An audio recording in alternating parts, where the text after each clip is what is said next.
So hi விலர்ஸ் எல்லாரும் எப்படி இருக்கீங்க? ரொம்ப சூப்பராக ஹாப்பியாக இருப்பீங்க அப்படின்னு நம்புறேன். ஸோ இன்னைக்கு நம்ம பார்க்கக்கூடிய வீடியோ பார்த்தீங்க அப்படின்னா நம்ம கூட நிசான் மேக்னைட் இருந்துட்டு இருக்கு. ஸோ அதே மாதிரி ஃப்ரான்ஸோட டர்போ மாடல் ரெண்டுமே இருக்குது. ஆக்சுவலாக இதுவுமே டர்போ, அதுவுமே டர்போ. ஸோ இந்த வெஹிக்கிளோட கம்பேரிஷன் வீடியோ தான் நம்ம வந்து பார்க்க போகிறோம். ஸோ அதுக்காக தான் நம்ம கௌரி சங்கர் ப்ரோவையும் இன்வைட் பண்ணியிருக்கோம். ஏன் அப்படின்னா அவரோட கார் தான் இது, ஃப்ரான்ஸ் 1 லிட்டர் டர்போ. ஸோ இவர்கிட்ட இந்த டர்போவை பற்றி கேட்டால் மேபி உங்களுக்கு புரியும் அப்படின்றனால தான் ப்ரோவையும் நம்ம வந்து வீடியோ கூப்பிட்ருக்கோம். ஓகே ப்ரோ, பார்க்கலாமா? பார்க்கலாம்.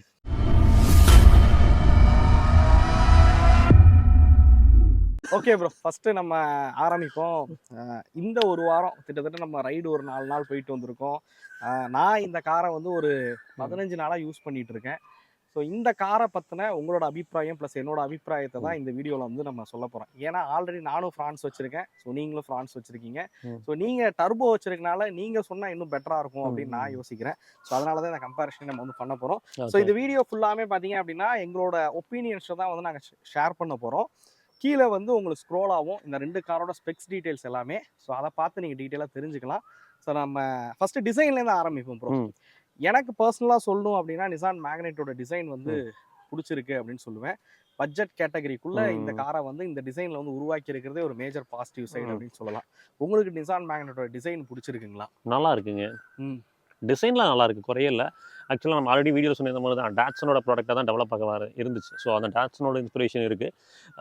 டிசைன் பொறுத்த வரைக்கும் நீங்கள் எனக்கு அந்த white with black, red with black ரெண்டுமே பிடிக்கும். ரொம்ப நல்லா அழகாக இருக்கும், பார்க்குறதுக்கு நல்லா இருக்கும். டிசைன்லாம் குறையலை, நல்லா இருக்கு, நல்ல ஒரு சென்ஸ். அதே மாதிரி எனக்கு வந்து இந்த கார் லான்ச் ஆனப்போ பரவாயில்ல அப்படின்னு பட்ட விஷயம் என்னன்னா, இந்த டாட்சன் மேக்னைட்டாக லான்ச் பண்ணியிருந்தாங்க அப்படின்னா ஓரளவுக்கு இப்போ விற்கிற மார்க்கெட்டில் விற்கிற அளவுக்கு கூட அப்போ விற்றுருக்க மாட்டது சந்தேகம் தான். பட் நிசான் மேக்னைட்டாக இருக்கனால தான் இந்த கார் இந்த அளவுக்கு சேல் ஆகுது. இந்த நம்பர்ஸ் பண்ணியிருக்குமாங்கிறது சந்தேகம் தான் கண்டிப்பாக. ஸோ ஓகே, எனக்கு வந்து ஃப்ரான்ஸோட கம்பேர் பண்ணும்போது பார்த்தீங்க அப்படின்னா மேக்னைட்டோட சைஸ் வந்து பெருசாக இருக்கிற ஃபீல் வந்து இருக்கு அப்படின்னு சொல்லுவேன். நீங்கள் இப்பயே வந்து பார்க்கலாம், பக்கத்தில் நிற்கும் போது பார்த்தீங்க அப்படின்னா ஃப்ரான்ஸை விட கிட்டத்தட்ட மேக்னைட் வந்து நல்ல ஹைட்டான ஒரு காராகவும் இருக்குது, அகலமான ஒரு காராகவும் இருந்துட்டு இருக்கு. ஸோ அந்த ரீசனே வந்து எனக்கு பிடிச்சிருக்கு அப்படின்னு சொல்லலாம். ஆல்மோஸ்ட் ஒரு 3 lakhs பக்கம் பார்த்தீங்க அப்படின்னா இதோட டாப் மாடலோட டர்போவுக்கும் இதோட டாப் மாடல் டர்போவுக்கும் வந்து காஸ்ட் டிஃபரன்ஸ் அப்படின்னு வருது. ஸோ அந்த பட்ஜெட்டில் பார்க்கும்போது பார்த்தீங்க அப்படின்னா இது நல்ல ஒரு பெரிய கார் அப்பீலான ஒரு ஃபீல் இருக்கிறது எனக்கு பர்சனலி பிடிச்சிருக்கு அப்படின்னு சொல்லுவேன். ஓகே, இன்னொன்று வந்து மெயினாக கேட்கணும் அப்படின்னு நினைக்கிறேன். இந்த 4 நாள் ட்ரிப்பு ஓட்டுனதை வச்சு கேட்கணும் அப்படின்னு நினைக்கிறேன். ஹெட்லைட் எப்படி இருந்துச்சு? நல்லா இருக்கு, நல்லா இருக்கு. அதுல குறையல. ஃப்ரான்ஸோட கம்பேர் பண்ணி சொன்னா என்னன்னா இப்போ ஹெட்லாம்ப் வெளிச்சம் அப்படின்னு பார்க்கும்போது மோரார்லெஸ் வந்து வெளிச்சம் த்ரோ வந்து எப்படி இருக்குன்னா அந்த கரெக்டாக தான் இருக்கு. பட் இதுனா இது லோ ஸ்லங்ல கீழே கொண்டு போயிட்டாங்க. இதுதான் மிகப்பெரிய மைனஸ் அவங்க பண்ணது. ஆக்சுவலா வந்து மேக்னெட் மாதிரி இங்க கொடுத்து இந்த இடத்துல ஹெட்லாம்ப் கொடுத்து இந்த இடத்துல இருந்து ஃபாக் லேம்ப் கொடுத்துருந்தாங்கன்னா த்ரோ கிடைச்சிருக்கும். இவங்க மிகப்பெரிய பண்ண டிசைன் ஃபிளா அப்படின்னா இது. ஆமா. ஸோ அதனால வந்து பாத்தீங்கன்னா டெஃபினெட்லாம் வந்து பாத்தீங்கன்னா நிசான் மேக்னைட்டோட ஹெட்லைட் த்ரோ வந்து ரொம்பவே நல்லா இருக்கு. நாங்க அந்த ஹில்ஸ்லாம் ஓட்டும் போது பாத்தீங்க அப்படின்னா உண்மையிலேயே வந்து பரவாயில்லடா, இது ரொம்ப நல்லா இருக்கு. ஏன்னா நம்ம பயந்துட்டு தானே போனோம். ஆக்சுவலா போகும்போது பயந்துட்டு போனோம். பட் மலைக்குமே வந்து சஃபிஷியண்டா இருந்துச்சு, குறையா தெரியல. அது மாதிரி எல்இடி ஹெட்லைட்ஸ் சைட் நம்ம வந்து மூவ் ஆகிட்டே இருக்கும். மழை டைம்ல ஓட்டவே முடியல. நம்ம அன்னைக்குமே ஓட்டும் போது மழை டைம்ல சுத்தமா கஷ்டமா இருக்கு. ஹரிக்கேன் லைட்ல சிமின் லைட் வந்து மிச்ச முன்னாடி பிடிச்சிட்டு தான் போறோம். நான்லாம் என்ன பண்ணுவேன்னா பிரான்ஸ்ல தீ பந்தத்து இந்த பக்கம் இப்படி பிடிச்சிட்டு தான் ஓட்டணும். பிடிச்ச கூடாதா அப்படிங்கிற மாதிரி அப்படின்ற மாதிரி தான் இருக்கு. ஒண்ணுமே தெரியறது இல்ல. ஹெட்லாம்ப் வந்து அட்லீஸ்ட் வந்து கிளஸ்டர் ஏதாவது பிரிச்சு வேலை செய்ய முடியும்னு பார்த்தா அதுவும் ஆப்ஷன் இல்ல. அந்த டெல்டா தான் பண்ண முடியும். ஸோ இதோட ஆப்ஷன் தொலைவிட்டு இருக்கேன். அதான் நம்ம ஃபர்ஸ்டே சொன்ன மாதிரி டெல்டா மாடல் எடுத்தோம் அப்படின்னா அந்த ப்ரொஜெக்டரை வந்து மேபி அப்கிரேட் பண்ணிக்க முடியும். ஸோ எல்இடி ப்ரொஜெக்டர் இன்னும் அப்கிரேட் பண்ணோம் அப்படின்னா பெட்டராக இருக்கும். பட் இது எல்இடி லைட்ஸுங்கிறனால இதை நம்மளால ஒன்றுமே பண்ண முடியல. அந்த கன்சோலை வந்து பார்த்தீங்கன்னா பிரிக்க முடியாது அப்படின்ட்டாங்க. ஸோ அதான் இஷ்யூ. ஸோ மேஜராக இதில் நம்ம அந்த டிசைன் விஷயத்தில் இந்த ஹெட்லைட் மட்டும் இந்த கார் பெட்டராக இருந்துச்சு. இது ஒரு மைனஸாக வந்து சொல்லலாம் அப்படின்னு நினைக்கிறேன். வீல்ஸ் பொறுத்த வரைக்கும் ரெண்டுத்துலேயுமே வந்து 16 inches வீல்ஸ் தான் கொடுக்குறாங்க. ஸோ அதில் எந்த இதுவும் சொல்ல வேண்டியதில்லை. நம்ம அப்படியே பூட் ஸ்பேஸ் போய் பார்க்கலாம் அப்படின்னு நினைக்கிறேன். ஆக்சுவலாக நம்ம ஒரு 4 நாள் சுற்றுனதில் அதுவும் 4 பேரோட லக்கேஜ் வந்து தாராளமாக கேரி பண்ண முடிஞ்சுன்னு தான் சொல்லுவோம். நிசான் மேக்னைட் பொறுத்த வரைக்கும் 336 லிட்டர் பூட் ஸ்பேஸ் வந்து கொடுத்துருக்காங்க. அதை விட பூட் ஸ்பேஸ் வந்து அதிகம். 308 லிட்டருங்களா? 308 லிட்டரு கிட்டத்தட்ட ஒரு 28 லிட்டரு பக்கம் வந்து பூட் ஸ்பேஸ் வந்து அதிகமாக தான் இருக்கு. ஸோ அது வந்து மேக்னைட்டுக்கு ஒரு பாசிட்டிவ் சைடு அப்படின்னு சொல்லலாம். ஏன்னா நிறைய பேர் வந்து எப்படி சொல்ல பூட் ஸ்பேஸ் வந்து அதிகமாக எதிர்பார்க்குறாங்க. அப்படி எதிர்பார்க்குற நபர்களுக்கும் மேக்னைட் வந்து ஒரு நல்ல பட் ஃப்ரான்ஸையுமே வந்து குறை சொல்ல முடியாது. நீங்கள் இது வரைக்கும் எவ்வளோ ரைட்ஸ் வந்து போயிருக்கீங்க ஃபேமிலியோடலாம்? போயிருக்கோங்க. நாம கிட்டத்தட்ட இப்போ கிட்டத்தட்ட 18 19,000 கிலோமீட்டர் கிட்ட ஓட்ட போறோம். நிறைய லாங் ரைட்ஸ் இப்போ திருச்செந்தூர் ஒரே நாள்ல போயிட்டு வந்தோம். ம். அதுக்கப்புறம் கேரளா 2 டைம் போயிட்டு வந்திருக்கிறோம். அதாவது லோடிங் லிப் ஜாஸ்தி அப்படின்றனால எனக்கு பெருசு லோடிங் லிப் வந்து ஜாஸ்தியா இருக்குது. கீழ வரைக்கும் போகுது. ஸோ அது மட்டும் தான் ஒரு சின்ன மைனஸ். பட் பூட் வந்து ஓகே. திங்ஸ்லாம் வச்சுக்க முடியும். நம்ம வந்து திங்ஸ்லாம் வச்சுக்க முடியாத அளவுக்குலாம் இல்ல. சப்போஸ் ரொம்ப வந்துச்சுன்னா நான் பார்சல் ட்ரே ரிமூவ் பண்ணிடுவேன். ஸோ ரிமூவ் பண்ணி தான் போன டைம் கேரளா போனோம். பார்சல் ட்ரே ரிமூவ் பண்ணி எடுத்து வச்சுட்டேன். ஸோ எல்லா திங்ஸுமே வச்சுக்க முடிஞ்சது. 5 பேர் போனோம். ஸோ பூட் ஸ்பேஸ்மே ஒரு 5 ஓகே. பேருக்கு தகுந்த பூட் ஸ்பேஸ் ஸோ இருக்கு. ரொம்ப இல்ல அப்படின்ற மாதிரி நம்ம சொல்ல முடியாது. மேபி இதை விட அது கொஞ்சம் பெட்டரா அதிகமா இருக்கு. இருக்கு பெட்டரா அப்படின்னு வந்து இருக்கு. சொல்லலாம். ஓகே, நம்ம அப்படியே இன்டீரியர் போவோம் பிரதர். இன்டீரியருக்குள்ள தான் நிறைய விஷயங்கள் பேச வேண்டியது இருக்கு அப்படின்னு சொல்லுவேன். வாங்க இன்டீரியருக்குள்ள போவோம். நீங்க சொல்லுங்க ஃபர்ஸ்ட், இன்டீரியர் நீங்க ஸ்டார்ட் பண்ணுங்க. இது ரெண்டுத்தோட கம்பேர் பண்ணா எப்படி இருக்கு, அதுக்கும் இதுக்குள்ள வித்தியாசங்களை நீங்க எப்படி உணர்றீங்க? இது என்னன்னா பில்ட் ஃபார் பேசிக் நீட்ஸ் அப்படின்ற மாதிரி ஒரு ஃபீலிங். ஓகே. ஃபார் எக்ஸாம்பிள் வந்து டு த ஸ்ட்ரெச் வந்து என்ன அடிப்படை தேவையோ அந்த அடிப்படை தேவைக்கான விஷயம் எல்லாமே இருக்குது, கொடுத்துருக்காங்க. பிளாஸ்டிக்ஸோட குவாலிட்டியும் வந்து பார்த்தீங்கன்னா நீங்கள் வந்து ஆவரேஜ் அட் இட்ஸ் பெஸ்ட் அப்படின்ற மாதிரி தான் சொல்ல முடியும். ஏன்னா இந்த பட்ஜெட்டுக்கு என்ன பண்ண முடியும், எனக்கு என்னன்னா எல்லா விதத்துலையுமே இது பிளாஸ்டிக் குவாலிட்டிலாம் சுமாராக தான் இருக்கு. உங்களுக்கு ரேட்லிங் நாய்ஸ் வருது, எல்லாமே வந்தாலுமே இந்த பட்ஜெட்டுக்கு அவங்க கொடுத்தது ஓகே அப்படின்ற மாதிரி ஒரு ஃபீல் வரும். கண்டிப்பா கண்டிப்பா குறை சொல்ல தோணாது. ஏன்னா அவங்க அந்த பட்ஜெட் அப்படி வச்சிருக்காங்க. ஸோ அதனால எனக்கு அப்படி இருக்கு. இன்ஃபோர்டெயின்மெண்ட் சிஸ்டம் வந்து ஒரு என்ன சொல்றதுங்க, யூஐ வந்து டூ பேசிக்ங்க. இன்னொன்று வந்து ஜேபிஎல் சவுண்ட் சிஸ்டம்னு சொல்றாங்க. அது நோ வேறுங்க. உங்களுக்கு ஜேபிஎல் மாதிரியே ஒரு ஃபீல் இல்ல. எனக்கு மெயினா பட்டது என்ன தெரியுங்களா, இத ஜேபிஎல் அவங்க மென்ஷன் பண்ணனால தான் இதோட அவுட்புட் பெட்டரா இருக்கும் தோணுது. எக்ஸ்பெக்ட் பண்றோம்லங்க நம்ம ஜேபிஎல்னு சொல்லாம எக்ஸ்பெக்ட் பண்றோம். நீங்க ஜேபிஎல் போடாம இருந்து இந்த அவுட்புட் வந்திருந்ததுன்னா பரவாயில்ல, நல்லா இருக்கு, ஏன்னா இந்த பிரைஸ் பாயிண்ட் நல்லா இருக்கு அப்படின்னு. ஜேபிஎல் கொடுத்துருக்காங்க. பட் சவுண்ட் நல்லா, நம்ம எவ்வளவோ செட்டிங்கை மாத்தி பார்த்துட்டோம். பட் ஸ்பீக்கர்ஸ் வந்து ரொம்ப நல்லா இல்ல அப்படின்னு தான் சொல்லி ஆகணும். பட் இந்த நீங்க சொன்ன மாதிரி இந்த பிரைஸ் கேட்டகரிக்குள்ளேயே அவங்க வந்து ஒயர்லெஸ் சார்ஜர் கொண்டு வந்திருக்காங்க. 360 டிகிரி கேமரா கிடைக்குது. கிளஸ்டர் வந்து டிஜிட்டல்ல இருக்கக்கூடிய கிளஸ்டர் வந்து டிஎஃப்டில இருக்க கிளஸ்டர் வந்து கொடுத்துருக்காங்க. ஆட்டோ ஏசி ஃபங்க்ஷனா இருக்கட்டும், இது மாதிரியான விஷயங்கள் எல்லாமே கொடுத்துருக்கிறது கூட ஒரு பாசிட்டிவ் சைடு. எனக்கு ஒரு விஷயம் சொல்லணும். ஆக்சுவலா ஏசியோட சில்னஸ் வந்து அந்த அளவுக்கு இல்ல. ஓகே. அது த்ரூ அவுட் நம்ம அந்த ட்ரிப் போனப்ப ஃபீல் பண்ணது என்னன்னா, எனக்கு என்னமோ பிட் வந்து அந்த அளவுக்கு வந்து எஃபெக்டிவான இல்ல அப்படின்ற மாதிரி அதே மாதிரி ஸ்லோ ஸ்பீட்ல வந்து ரொம்ப ஏசி கூலிங் குறையுது. ஐடில் நீங்க நிறுத்தும் போது வந்து பாத்தீங்கன்னா நல்லாவே வித்தியாசம் தெரியுது. அது அந்த கம்ப்ரஸரோட ஒர்க் மேபி வந்து குறையுதா அப்படின்ற மாதிரி தெரியல. பட் அது நல்லாவே நமக்கு எவிடென்ட்டா தெரிஞ்சது. கண்டிப்பா அது பார்த்தேன். மேபி அதை ஒன்று சொல்லலாம். அப்புறம் இன்னொன்று வந்து என்னன்னு சொல்லணும்னா, நல்ல head room and leg rooms வந்து கொடுத்துருக்காங்க. அதுல கவலையே இல்லைங்க. அதே மாதிரி கேபினோட அகலம் வந்து அதிகமா இருக்கனால பாத்தீங்க அப்படின்னா, அந்த 2 கார்ல உட்கார்றதுல ஒரு வித்தியாசம் என்னன்னு கேட்டீங்கன்னா, நல்ல ஸ்பேஷியஸா இருக்கிற ஃபீல் வந்து இருக்கு. எக்ஸாக்ட்லி. இதுல என்னன்னா, நீங்க இப்படி உள்ள உட்கார்றீங்கன்னா நீங்க ஒரு ஹை போஸ்டர்ல உட்கார்றீங்க. வேற ஃப்ராங்க்ஸ் வந்து உங்களுக்கு வந்து எமர்ஜென்சி ஹேட்ச்பேக் தானே. சோ கிராஸ் ஓவர் தானே. அதுல பாக்கும்போது வந்து பாத்தீங்கன்னா நீங்க லோ ஸ்லங்க தான் உட்காருவீங்க. ஒரு ஹேட்ச்பேக்ல உட்கார்ற ஃபீல் தான் இருக்கும். டெஃபினட்டா வந்து எஸ்யூவில உட்கார்ற ஃபீல் இல்ல. சோ அது வந்து டெஃபினட்டா வந்து கம்பல்சரி இதுல வந்து பெட்டரா தான் இருக்கு. ஸோ மெயினா எனக்கு இந்த கார்ல ரொம்ப பிடிச்சிருந்த விஷயம் என்னன்னு கேட்டீங்க அப்படின்னா, ரியர் சீட்டோட கம்ஃபோர்ட் தான். ஏன்னா இதுல வந்து எனக்கு தெரிஞ்சு 3 பேர் வந்து உட்கார முடியும். 3 பேர் உட்கார அளவுக்கு வந்து கொடுத்துருக்காங்க. இந்த இடத்துல கம்ஃபோர்ட் இந்த சென்ஸ் வந்து நீங்க ஸ்பேஸ் சொல்றீங்க. ஸ்பேஸ் பத்தி நான் சொல்றேன். ரொம்ப நல்லா இருக்கு. லெக் ரூம் நல்லா பெட்டரா வந்து கொடுத்துருக்காங்க அப்படின்னு சொல்றேன். ஸோ இந்த விஷயம் எனக்கு வந்து ரொம்ப பிடிச்சிருந்துச்சு. லைக் ஒரு சில ஹேட்ச்பேக் கார்ஸோட பிரைஸ்ல தான் இந்த காரோட பிரைஸ்ங்கிறது இருக்கு. அப்படி பார்க்கும்போது இந்த இடத்துல இருக்கக்கூடிய ஸ்பேஸ் அப்படிங்கிறது இந்த கார்ல பெட்டரா இருக்கு. தாராளமா இருக்கு. ரெண்டாவது பிரான்ஸ்ல வந்து ஹெட் ரூம் ரொம்ப குறைவா இருக்கும். பட் அப்படி பார்க்கும்போது இதுல நல்ல ஹெட் ரூம் இருக்கு. ஒரு 6 ஃபீட் இருக்க ஆட் கூட இதுல வந்து உட்கார முடியும் அப்படின்னே சொல்லலாம். ஏசி ரியர்ல வந்து ஏசி வென்ட்ஸ் வந்து கொடுத்துருக்காங்க. சார்ஜிங் போர்ட் வந்து இருக்கிற மாதிரி ஒரு டிசைன் பண்ணியிருக்காங்க. இப்போ இது வந்து ஓகே, ஸ்பேஸ் நல்லா இருக்கு அப்படிங்கிறது. பட் கம்ஃபோர்ட் இங்கே உட்காந்து நம்ம டிராவல் பண்ணோம். கிட்டத்தட்ட ஒரு 3 நாள் டிராவல் பண்ணோம். நான் வந்து பல வருஷம் ஆச்சுங்க. ஆக்சுவலா நான் வந்து பல வருஷம் கழிச்சு நான் பின்னாடி உட்கார மாட்டேன், உங்கள்ட்ட அடம் பிடிச்சி போனேன். நான் முன்னாடி பின்னாடி உட்கார மாட்டேன், எனக்கு வந்து கிளாஸ்ட்ரோஃபோபிக்கா இருக்குது, வாமிட் வர மாதிரி இருக்குது அப்படின்னு சொன்னது வந்து இதுதான். என்ன அப்படின்னா போட்டு உலுக்கி எடுக்குதுங்க. இத்தனைக்கும் வந்து பாத்தீங்கன்னா இதோட ரெக்கமெண்டட் டயர் ப்ரெஷர் வந்து 36 PSIங்க. நம்ம அதுல இருந்து 4 குறைச்சு 31 அரௌண்ட் தான் வச்சிருந்தோம். அப்போவே என்னன்னா சஸ்பென்ஷன் வந்து வெர்டிக்கல் மூவ்மெண்ட் இப்படி போய் வருது, இந்த பக்கம் ஆடுது. அதே மாதிரி இருந்தா டேம்பர்ஸ் வந்து பாத்தீங்கன்னா ஸ்ப்ரிங் மேல இருந்து கீழே போய் வருது பாத்தீங்களா, டம்னு போய் அடிக்கிறதே நமக்கு ஃபீல் ஆகுது ஒரு டைம். அப்புறம் குழியிலலாம் வர்றப்ப பார்த்தீங்கன்னா போட்டு உலுக்கி எடுத்துருது. ஸோ அது வந்து ரொம்ப ஒரு மாதிரி எனக்கு ஃபீல் ஆச்சு. அதனாலதான் நான் முன்னாடி போயிடுறேன், என்னால் பின்னாடி உட்கார முடியாது அப்படின்ற மாதிரி சொல்லிட்டேன். அது வந்து ஆக்சுவலா இது நாள் வரைக்கும் என்னால் எக்ஸ்பீரியன்ஸ் பண்ணல. பட் லாங் டிரைவ் போகும்போது எனக்கு தெரிய வருது. ஸோ இவ்வளோ ஒரு மாதிரி இருக்குது, அது ஒரு மாதிரி பண்ணுது. பட் சிட்டி டிராவலுக்கு தெரியாது. ஓகே. கம்பல்சரி இந்த மாதிரி மேபி லாங் போறப்போ ஹைவேஸ்ல தெரியறது இல்ல. பட் கொஞ்சம் பேட்சியா இருக்கிற ரோட்ல போறப்போ நீங்க ஒரு பாடி ரோல்ங்கிறது வந்து பாத்தீங்கன்னா நீங்க ஜஸ்ட் ஒரு 50 to 70ல வந்து இப்படி ஒரு கர்வ் எடுத்தீங்கன்னா அப்படியே எனக்கு தள்ளுது. நமக்கு பின்னாடி உட்காந்துருக்கவங்களுக்கே ஒரு ஃபியர் வருது. ஏதோ கண்ட்ரோல் லூஸ் ஆகுதோ வண்டி அப்படின்ற மாதிரி. நம்ம விப்ரஜேஷ் ப்ரோ ட்ரை பண்ணப்போ கரெக்டா ஒரு நாய் குறுக்க வந்துச்சுன்னு சொல்லிட்டு இப்படி லெஃப்ட் போய் ரைட் எடுத்தாரு. எங்களுக்கு ஒரு சடனா வந்து பாத்தீங்கன்னா ஸ்லிப் ஆயிட்டோமோ அப்படின்ற மாதிரி ஒரு ஃபீல் இருந்துச்சு. ஸோ அது வந்து மைனஸா பாக்குறேன். அதே நீங்க சொன்ன மாதிரி பாடி ரோல் பயங்கரமா இருக்கு. அந்த காரோட கம்பேர் பண்ணோம் அப்படின்னா அதுல வந்து இதை விட ரொம்ப பெட்டரா பண்ணியிருக்காங்கன்னு சொல்லலாம். ரீசன் என்னன்னா அதை விட இது ஹைட் அதிகம், கிரவுண்ட் கிளியரன்ஸ் அதிகம். ஸோ இப்படி இருக்கிறனால இதுல ரொம்ப பாடி ரோல் வந்து ஜாஸ்தியா இருக்கு. அதுவும் ஹில் ஏரியா மாதிரியான இடங்கள்ல ஓட்டும் போது பாத்தீங்க அப்படின்னா போட்டு உலுக்கி எடுத்துருது அப்படிதான் சொல்லணும். இது வந்து நான் இந்த விஷயம் சொல்லணும். ஆக்சுவலா நான் நல்லா பார்த்தேன்.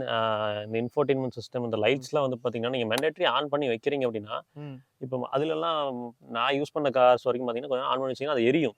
மேண்டேட்டரி ஆன் பண்ணி எரியும். இதெல்லாம் கொஞ்சம் நேரத்தையும் ஆஃப் ஆயிடுது. அப்போ இந்த கன்சோல்ஸ்லாம் பார்க்கும்போது இட்ஸ் டூ பேசிக். இதெல்லாம் வந்து அந்த காலத்து ஆம்னியில் கொடுத்துட்டு இருந்தாங்க இந்த மாதிரி ஒரு கன்சோல். அதாங்க இதுல நிறைய குவாலிட்டி காம்ப்ரமைசஸ் நல்லாவே நம்மளால அது இந்த பட்டன்ஸ்லாம் வந்து பார்த்தீங்கன்னா எதுக்கு இந்த மாதிரி போறாங்க? பழசுல இருக்கும் அது மாதிரி பட்டன்ஸ் அந்த மாதிரி போயிட்டாங்களே அப்படின்ற மாதிரி இருந்துச்சு. மேபி அன்னைக்கு நம்ம பேசிட்டு இருக்கும்போது விப்ரிஜேஷ் கூட சொன்னாரு இது வந்து டட்சனோட மேக்னைட். ஸோ அதனால இப்படி இருக்கு. பாப்பா அப்கிரேட்ல வந்து நிசானோட மேக்னைட் வரும் அப்படின்னு. ஸோ எங்களோட எதிர்பார்ப்பும் அதான். மேபி இது நிசானோட மேக்னெட்டா வரும்போது இந்த விஷயங்கள் எல்லாத்தையுமே வந்து அவங்க மாத்திடுவாங்க அப்படின்னு நினைக்கிறேன். நிசான் மேக்னெட் இந்த சென்ஸ் நாங்க என்ன சொல்ல வரோம்னா அடுத்த ஃபேஸ் லிஃப்ட் வந்து entirely on the shoulders of நிசான்ங்க. ஆமா. ஸோ அதனால மேபி வந்து நிசான்ல வந்து பெட்டரா இருக்கும்னு நான் எதிர்பார்க்குறேன். ஸோ அதில் கண்டிப்பாக எனக்கு தெரிஞ்சு நிசான் வந்து இந்த லெவலுக்கு குவாலிட்டி காம்ப்ரமைஸ் வந்து ஆக மாட்டாங்க. பட் இந்த காரை பொறுத்த வரைக்கும் குவாலிட்டி காம்ப்ரமைஸ்ன்றது ரொம்பவே அதிகமாகவே இருக்கு. இதில் வந்து நிறைய குவாலிட்டி காம்ப்ரமைஸ்ன்றது இருக்கு. அது நம்ம உட்காரும் போதே தெரியுது. அந்த பிளாஸ்டிக் குவாலிட்டியாக இருக்கட்டும், இந்த ஃபோம் மெட்டீரியல்ஸ், இந்த லைட்ஸு, அது மாதிரி டோரோட அந்த லாக்கிங். உங்களுக்கு இல்லைங்க 17,000 கிலோமீட்டர் 18 கிலோமீட்டர் ஓடுது. எல்லா பக்கம் ரேட்லிங் வர ஆரம்பிச்சிருச்சு இப்போ. ரொம்ப ரேட்லிங் நாய்ஸ்ன்றது வருது. நாய்ஸ்ங்க 2 சைடு டயர்ல கிளாடிங் வந்து ப்ராப்பரா இல்ல. உள்ள இன்னர் லைனர் ப்ராப்பரா கிளாடிங் லைனர் ப்ராப்பரா இல்ல. பயங்கரமா உள்ள வருது. ஒரு 80 கிட்ட கிராஸ் ஆயிட்டோம்னாவே ரோட் நாய்ஸ் வந்து ரோட் நாய்ஸ், டயர் நாய்ஸ் எல்லாம் வந்து பயங்கரமா உள்ள வருது. கிட்டத்தட்ட நம்ம வந்து ஹைவேல ஓட்டணும் 100+ மேல எங்கேயுமே போல. ரீசன் என்னன்னா நமக்கு பயம் இருக்கு பின்னாடி. இப்ப அவர் வந்து ஒரு 110 120 போயிட்டாங்க அப்படின்னாலே நம்ம 80 மீட்டரை பாக்குறோம். ஸ்பீட் ரொம்ப போகுது. 100க்கே நம்ம ஓவர் ஸ்பீட் மாதிரியான ஃபீல் வருது. ரெண்டாவது மலையில ஓட்டிட்டு இருந்தோம். மழை பேஞ்சுக்கிட்டே இருக்கு. இந்த சைடு இப்படி உட்காந்து கேட்டோம்னா அந்த டயர்ல சேர் அடிக்கிற சவுண்டே கேபின்குள்ள வந்து உள்ள வருது. ஸோ இதெல்லாம் வந்து அந்த குவாலிட்டி காம்ப்ரமைசஸ்னால நல்லாவே தெரியுது அப்படின்னு சொல்லலாம். அப்படி பார்க்கும்போது பார்த்தீங்க அப்படின்னா ஃப்ரான்ஸ் வந்து பெட்டராக இருக்குது அப்படின்னு தான் சொல்லுவோம். ஸோ அந்த பாயிண்ட்லலாம் வந்து இப்போ இன்ஜின் பற்றி பேசிடலாம் அப்படின்னு நினைக்கிறேன். நம்மள்கிட்ட இருக்கிறது வந்து டர்போ. இது இல்லாமல் அவங்க நான் டர்போ வந்து 1 லிட்டர் வந்து வச்சுருக்காங்க. நான் டர்போ 1 லிட்டரை பற்றி எல்லாருக்கும் தெரியும். ஏன்னா ட்ரைபரில் பார்த்த சேம் இன்ஜின் செட்டப் தான். பர்ஃபார்மன்ஸில் பெருசாக நம்ம அந்த இன்ஜினை வந்து எதிர்பார்க்க முடியாது. பர்ஃபார்மன்ஸ் ரிலேட்டடாக அந்த இன்ஜின் இருக்காது. ஸோ அதுதான் இந்த இன்ஜினை பொறுத்த வரைக்கும் உள்ளது. பட் இந்த 1 லிட்டர், ஸோ இதுதான் மெயினாக உங்கள்கிட்ட கேட்டு தெரிஞ்சுக்கணும் அப்படின்னு நினச்சது. இந்த 1 லிட்டர் டர்போ சிவிடி எப்படி இருக்குது? So 1 litre turbo and ஏடியோட compare பண்ணும்போது இது ஆக்சுவலாக வந்து நாம ஓட்டுனது சிவிடி டிரான்ஸ்மிஷனுங்க. மேபி மேனுவல் கொஞ்சம் பெட்டராக இருக்குமா என்னன்னு தெரியல. கண்டிப்பாக பெட்டராக இருக்கும். ஆட்டோமேட்டிக்கோட மேனுவலோட புஷ் கொஞ்சம் பெட்டராக இருக்கும். இது என்ன ஃபீல் ஆகுதுன்னா எனக்கு ரொம்ப லீனியராக ஒரு சர்ஜ். டர்போ ஸ்பூலிங் ஆகிறது சுத்தமாக தெரிய மாட்டேங்குது. இன்னொன்று ஒரு 1.6 நேச்சுரல் ஆஸ்பெக்ட் ஓட்டினோம்னா ஒரு பவர் இருக்கும் பார்த்தீங்களா, அந்த மாதிரி தான் இருக்குது வெளியே. ஒரு டர்போ ஸ்பூலிங் தெரிய மாட்டேங்குது. ஃபார் எக்ஸாம்பிள் வந்து பெடலை வந்து ஆட்டோமேட்டிக்ஸில் வந்து ஒரு ஸ்லாம் அடிக்கணும் அப்படின்னா டக்குன்னு இது வந்து உங்களுக்கு பெல்ட் தான் தெரியும். குறைஞ்சு புஷ் பண்ற ஒரு ஃபீலே இல்லை. நீங்க நல்லா பாத்தீங்கன்னா நம்ம ஓவர்டேக்லாம் சிரமப்பட்டிருப்போம். நம்ம போனப்போ மேக்னெட்ல போனப்போ சிரமப்பட்டிருப்போம். இதுல அப்படி இல்லை. எனக்கு ஸ்லாம் பண்ண அப்படின்னா அந்த டர்போ கிக்கின் ஆகி கியர் டவுன் ஆகி அந்த டர்போ கிக்கின் ஆகி இழுக்கிற ஃபீல் நமக்கு தெரியும். கண்டிப்பா நான் இப்போ ஓட்டி பார்க்கும்போது கூட நான் சொன்னேன் இதோட பர்ஃபார்மன்ஸ் வந்து ரொம்ப பெட்டரா பண்ணியிருக்காங்க அப்படிங்கிறது.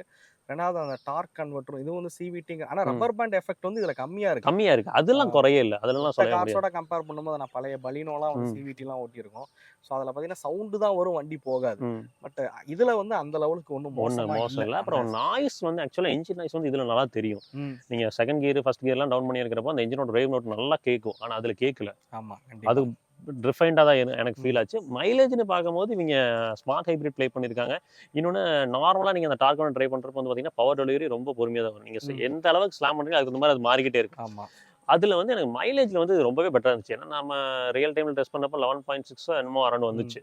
ஸோ அது வந்து பார்த்தீங்கன்னா ஒரு ஹிட் ஃபேக்டர் அங்கே மைலேஜ் வந்துருக்கும். ஆனால் மோஸ்ட்லி நீங்கள் நிசான் மேக்னெட் பார்க்கும்போது அது 1 லிட்டர் நேச்சுரல் ஆஸ்பிரேட்டட் பட்ஜெட் ஓரியன்டாக போகிறாங்க. ஸோ அதனால வந்து டர்போ அப்படின்றது ரொம்ப ஒரு சில பேர் தான் எடுக்கிறாங்க. மைலேஜ் பற்றி சொல்லும்போது ஓகே நம்ம டெஸ்ட் பண்ணும்போது அந்த 12 தான் வந்துச்சு. பட் ஹைவேல நம்ம வந்து ஒரு 90ல வந்து க்ரூஸ் பண்ணோம். ஸோ 90ல க்ரூஸ் பண்ணும்போது ஆல்மோஸ்ட் ஒரு 17, 18 வரைக்கும் மைலேஜ் வந்து வருது. பட் ஆனால் எனக்கு நான் இன்னைக்கு காலைல உங்க கார்ல ஏறணும்னு பாக்குறேன் 19.5 வந்து காமிச்சிச்சு. நாங்க ஈரோட்ல இருந்து வந்தது, தஞ்சாவூர் வந்தது பாத்தீங்கன்னா எனக்கு ஆல்மோஸ்ட் நீங்க 19 வரைக்கும் மைலேஜ் கொடுக்கும் அப்படின்னீங்க. ஸோ அப்படி பார்க்கும்போதெல்லாம் மைலேஜ் வந்து கம்மி தான். ஏன்னா கிராஸ்டிக் சேஞ்ச் வந்து இருக்கு. நம்ம பொதுவாகவே டர்போ பெட்ரோல்ஸ் வந்து சிட்டில மைலேஜ் வராது தான், ஹைவேக்கு தான் வந்து மைலேஜ் வரும். பட் கிட்டத்தட்ட ஒரு 7-8 கிலோமீட்டர் பக்கம் ஹைவேக்கும் சிட்டிக்கும் வந்து மைலேஜில் வந்து வித்தியாசங்கள் அப்படிங்கிறது வருது. ரெண்டாவது இன்னொன்று வந்து சொல்லணும்னா இது வந்து வெயிட்டும் வந்து அதிகம். கம்பேரிட்டிவ்லி மேக்னைட்டோட பார்த்தீங்கன்னா ஃப்ரான்ஸோட வெயிட்டுமே வந்து அதிகம். ஆனால் ஆன் பேப்பர் வந்து டார்க்கும் பார்த்தீங்க அப்படின்னா இதோட 1 லிட்டரில் வந்து கம்மி. பட் இருந்தாலுமே இது வந்து ரொம்ப பெட்டராக பர்ஃபார்ம் பண்ணுது. எப்படி பார்த்தாலும் எண்ட் ஆஃப் த டே வந்து ஒரு பெட்டர் வேல்யூ ஃபார் மணியா அப்படிங்கிற ஒரு கேள்வி வந்துடும். எனக்கு பர்சனலாக ஒரு சில விஷயங்கள் வந்து பட்டுச்சு. என்னன்னு கேட்டிங்கன்னா இதில் மேஜராக வந்து 1 லிட்டர் இன்ஜின் தான் எடுக்கிறாங்க. 1 லிட்டரோட டாப் மாடலே போனாலுமே பார்த்தீங்கன்னா 9, 20, 9.5 லட்ச ரூபாக்குள்ளே தான் வந்து ப்ரைஸுங்கிறது வந்து பண்ணியிருக்காங்க. ஃப்ரான்ஸோட நம்ம டெல்டா ப்ளஸ் வேரியன்ட் போனாலே சொல்கிறேன். ஏன்னா டெல்டா ப்ளஸ் தான் வந்து 1.2ல வந்து ஒரு டாப் மாடல்னு சொல்லலாம். 1 லிட்டர் டர்போ போனால் மட்டும்தான் அதுக்கு அடுத்த விலையில வந்து வருது. ஸோ டெல்டா ப்ளஸே வந்து 10.5 லட்ச ரூபா பக்கம் வருது. அப்படி பார்த்தாலும் 1 லட்ச ரூபா வந்து வித்தியாசம் இருக்கு. ஸோ அப்படி 1 லட்ச ரூபா கம்மியாக வாங்கினாலும் இதில் ஃபீச்சர்ஸ்ன்றது கொஞ்சம் அதிகம் தான். உதாரணத்துக்கு 360 கேமரா வந்து கொடுத்துருக்காங்க. இந்த மாதிரி ஏன்னா அதில் வந்து ரியர் வியூ கேமராவே கிடையாது டெல்டா ப்ளஸ் மாடலில். சீட் ஹைட் அட்ஜஸ்டபிள் கிடையாது. இந்த சீட் ஹைட் அட்ஜஸ்டபிள் வந்து கொடுத்துருக்காங்க. இந்த மாதிரி ஒரு சில ஃபீச்சர்ஸ் அப்கிரேடுன்றதும் நம்ம 1 லட்ச ரூபா கம்மியாக கொடுத்து வாங்கினாலும் கிடைக்க போகுது. ஆனால் நம்ம காம்ப்ரமைஸ் ஆகக்கூடிய விஷயமே பர்ஃபார்மன்ஸ் தான். பர்ஃபார்மன்ஸ் ஓகேங்க. தென் குவாலிட்டி லெவல்ஸுங்க. குவாலிட்டி லெவல்ஸ் வந்து பார்த்தீங்கன்னா மாருதியும் பெரிதாலும் ஒன்றும் பண்ண போகிறது கிடையாது. பட் அதை கம்பேர் பண்ணும்போது இதில் வந்து பெட்டரான குவாலிட்டி லெவல்ஸ் இருக்குது. இன்னொன்று வந்து அதாங்க நீங்கள் இந்த பில்ட் டு பேசிக் அப்படின்றத அக்செப்ட் பண்ணிக்கிறீங்களா? அக்செப்ட் பண்ணிட்டீங்கன்னா நிசான் வில் பி பெட்டர். இருக்கிறதுலே அது பெட்டரான கார் தான் அந்த பேக்கேஜ். ஓகே, எனக்கு இன்னொன்று தோணுச்சு. ஓகே, ஃப்ரான்ஸை விட்டுருவோம். இப்போ லைக் ஷிஃப்ட் எடுத்துக்கலாம், இல்ல வேகனார் எடுத்துக்கலாம். சோ அந்த கார்களோட கம்பேர் பண்ணாலே ஆல்மோஸ்ட் இந்த பிரைஸ்க்கு அந்த வேகனாரோட அந்த 1.2 லிட்டர் டாப் எண்ட் மாடல்லாம் போனீங்கன்னா இதோட மிட் மாடலே கிட்டத்தட்ட எடுக்க முடியும். சோ அப்படி பாக்கும்போது அந்த கார்லாம் போறதுக்கு மேக்னைட் போலாமா அப்படிங்கிறது ஒண்ணு இருக்கு. அப்படி கேக்குறீங்க அப்படின்னா மேக்னைட் வந்து எனக்கு தெரிஞ்சு போலாம் அப்படின்னு சொல்லுவேன். சோ அந்த கார் போறதுக்கு மேபி மேக்னைட் வந்து போறது ஒரு பெட்டர் அப்படின்னு சொல்லுவேன். இங்க ஒரே ஒரு பாயிண்ட், நானுமே வந்து பெருசா நிசானை வந்து யாருக்கும் சஜஸ்ட் பண்றது கிடையாது. அதுக்கான ரீசன் என்ன அப்படின்னு கேட்டீங்கன்னா, ஷோரூம்குள்ள நுழைஞ்ச உடனே ஒரே ஒரு காரை வச்சுக்கிட்டு அந்த ஷோரூமே ஃபில் பண்ணி வச்சிருப்பாங்க. அது வந்து நமக்கே ஒரு மாதிரி ஒரு சின்ன சங்கடத்தை வந்து உண்டாக்கிடும். என்னடா இவங்க எவ்வளவு நாள் இந்த இருப்பாங்க இந்த ஃபீல்டுல அப்படிங்கிற ஒரு பயம் வந்து இருக்கும். அதனாலேயே நான் பெருசா வந்து நிசான் மேக்னைட்டை வந்து சஜஸ்ட் பண்றது கிடையாது. பட் பார்ப்போம் அவங்களோட அப்கமிங் கார்ஸ்லாம் 1-2 வரும்போது தான் இவங்க எப்படி இம்ப்ரூவ் ஆகி வராங்க அப்படிங்கிறது நல்ல நம்பர்ஸ் பண்ணிட்டு இருக்காங்க. நிசான் பொறுத்த வரைக்கும் சேல் நம்பர்ஸ் நல்லா இருக்கு. மேக்னைட் நல்லா தான் போயிட்டு இருக்கு. ஆமா, நீங்க மதுரையில கூட கேட்டோம், கிட்டத்தட்ட 35 to 40 வெஹிக்கிள் சேல் பண்றாங்க அப்படின்ற போது நல்லா இருக்குது. இன்னொன்று இவிஎம் நிசான் நிறைய இடத்துல பெரிய ஷோரூம். ஆமா, அந்த பெரிய ஷோரூம்ல ஃபில் பண்ணி வச்சிருக்காங்க. எல்லா மேக்னைட்டையும் நிறுத்தி ஃபில் பண்ணி வச்சிருக்காங்க. மேபி மானிட்டைஸ் இருந்தா போட்டுக்காங்க. அவ்வளோ இருக்குது, ஃபில் பண்ணி வச்சிருக்காங்க. ஓகேங்க. எனக்கு தெரிஞ்ச நிசான் வந்து போகிறதுக்கான வாய்ப்புகள் இல்லை. ஆனால் நிசான் ரெனால்ட் வந்து அவ்வளோ இன்வெஸ்ட் பண்ணியிருக்காங்க. நிறைய ப்ராஜெக்ட்ஸ் வந்துட்டு இருக்கு. ஸோ அப்கமிங் கார்ஸ் இருக்குது. கம்பல்சரி நிசான் இருப்பாங்க. நாங்கள் ரெனோவோட மீடியா டிரைவ் வந்து போயிருந்தோம். போயிருந்தப்ப ரெனோ என்ன சொன்னாங்கன்னா, அவங்களோட அப்கமிங்ஸ்ல 4 மாடல் இருக்கு. ஒன்று கைகரை வந்து அப்கிரேட் பண்ண போறாங்க. ட்ரைபர் அப்கிரேட் ஆக போகுது. 2 எஸ்யூவிஸ் வந்து லான்ச் ஆக போகுதுன்னாங்க. பட் பேரை சொல்ல மாட்டோம்ட்டாங்க. எனக்கு தெரிஞ்சு மேபி அது டஸ்டரா கூட இருக்க வாய்ப்பு இருக்கு. ஸோ அதே மாதிரி அவங்கள்ட்ட நாங்கள் கேட்கும்போது என்ன சொன்னாங்க அப்படின்னா, நிசான்லேயும் அப்கிரேட்ஸ் நிறையா இருக்குது அப்படின்னாங்க. நமக்கு ஒரு சில லீக்ஸ் வந்ததை வச்சு பார்க்கும்போது மேபி ட்ரைபர் பேஸ்டான ஒரு கார் வந்து நிசானில் வர வாய்ப்பு இருக்குது அப்படின்றது போல தெரியுது. மேபி இது இன்னைய தேதிக்கு உறுதியாக சொல்ல முடியாது, பட் வரலாம் அப்படின்னு நினைக்கிறேன். ஏன்னா அவங்களோட பிளாட்ஃபார்ம்லேயே உருவாக்கிக்கிட்டு இருக்காங்க அப்படின்றதுனால மேபி அது வரத்துக்கான வாய்ப்புகள் இருக்குது. பட் அதெல்லாம் வந்தால் இவங்களோட எப்படி சொல்ல மக்கள் மேலே இருக்கிற, அதாவது நிசான் மேலே மக்கள் இருக்கிற பார்வை வந்து கொஞ்சம் மாறும் அப்படின்னு நினைக்கலாம். ஏன்னா இன்னைக்கு தேதிக்கு வந்து மேக்னைட் எல்லாருக்கும் பிடிச்சாலுமே வாங்க ஒரு பயம் அப்படிங்கிறது இருந்துகிட்டே இருக்குது அப்படின்னு தான் சொல்லணும்.